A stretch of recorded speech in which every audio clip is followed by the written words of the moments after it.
ذوالفقار علی بھٹو کو انصاف دینے کے لیے ہماری جو جوڈیشری ہے ان کو جان کے لالے پڑے ہوئے ہیں. اس سے ظاہر ہوتا ہے کہ یہ موجودہ جو ہمارے سپریم کورٹ کے چیف جسٹس ہیں یہ مکمل طور پر سیاسی ہو چکے ہیں. اب ایک شخص نظر آ رہا ہے کہ عمران خان جو ہے وہ نردوش ہے. اس پہ جتنے کیسز بنائے جا رہے ہیں یا بن چکے ہیں یا ان کیسز میں انہیں اریسٹ کیا ہوا ہے، جیل میں ڈالا ہوا ہے، وہ تمام کیس تمام جو نا وہ جھوٹے کیسز ہیں اور بدنیتی پہ مبنی وہ سارے کیسز ہیں. لیکن وہ اس وقت زندہ ہے، اس کی کوئی سنوائی نہیں ہے. اس کے بارے میں ہمارے جو چیف جسٹس ہیں کوئی سو موٹو لینے کے لیے تیار نہیں ہے اور ان کے لیے انصاف کے دروازے جو ہیں وہ بالکل بند کیے ہوئے ہیں کیونکہ اس وقت وہ زندہ ہے.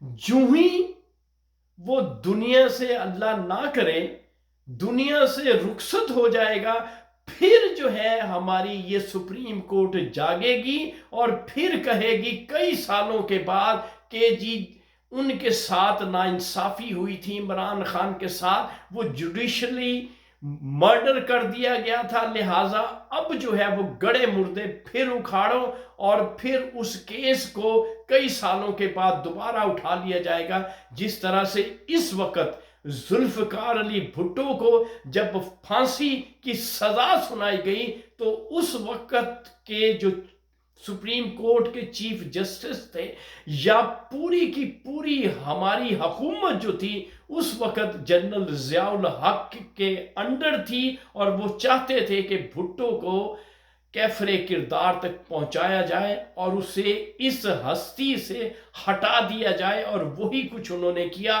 اب بھی لگتا یہ ہے کہ تاریخ جو ہے وہ دہرائی جائے گی کہ جس طرح سے عمران خان کو انہوں نے سب نے مل کر جھوٹے کیسز میں جیل میں ڈالا ہوا ہے اور اس کی ہیئرنگ بھی جیل میں ہو رہی ہے اور انصاف کا دور دور تک کوئی بھی ایسا تاثر نظر نہیں آتا کہ اس کو فیوچر میں انصاف ملے گا.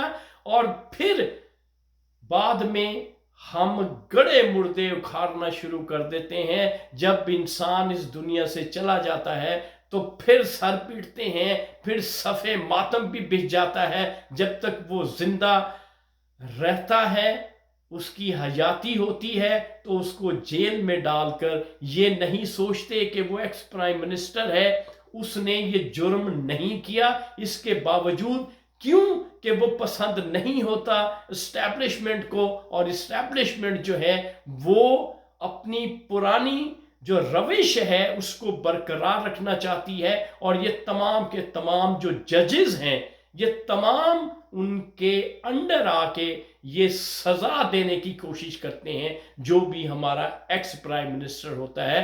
تو میری آج کی ویڈیو بنانے کا مقصد یہی ہے کہ ہمارا جو سوچ ہے سب کانٹیننٹ کی وہ یہی ہے کہ ہم نے صرف مردوں کو پوجنا ہے، جو زندہ ہیں ان کو زندہ درگور کرنا ہے. تو اس طریقہ کار کو، اس سوچ کو، اس روش کو میرے معزز پاکستانیوں بدلنا ہوگا.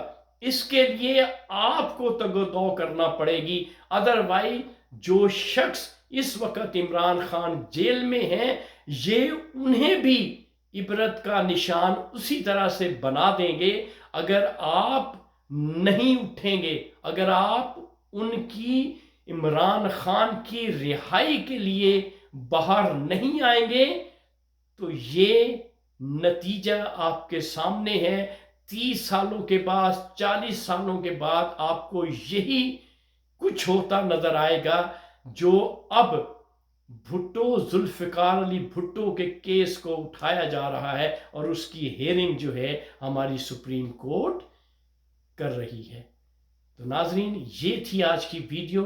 اس وقت آپ اپنے ہوسٹ ارشد شاہین کو کینیڈا کے فیڈرل کیپٹل اوٹوا سے اجازت دیجیے. Thank you very much. اللہ حافظ.